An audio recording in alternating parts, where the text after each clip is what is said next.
You mentioned that Palestinians invoke the plight of indigenous people, like Native Americans. What works and doesn't work about this analogy?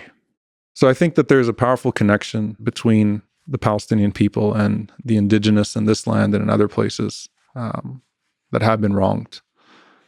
We are living here in the United States on stolen land that is drenched in the blood of the natives, and that was built upon with the blood, sweat, and labor of enslaved Africans that were brought from overseas.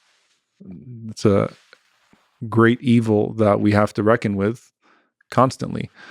And so I think that's the power of solidarity. And, if you look in Canada and you look in places like Australia, there has been a refocus on the crimes against the indigenous of those places. I think that what makes the Palestinian plight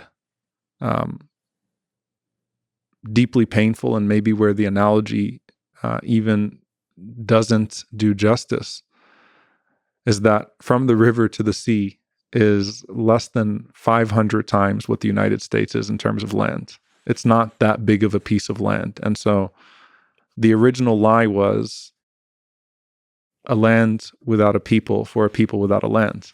And the problem was that there were people on that land that were forcibly removed. So I think that the sheer size, right? We're talking about a tiny piece of land and a lot of people that were removed forcibly from their land and that continue to be brutalized under those miserable conditions.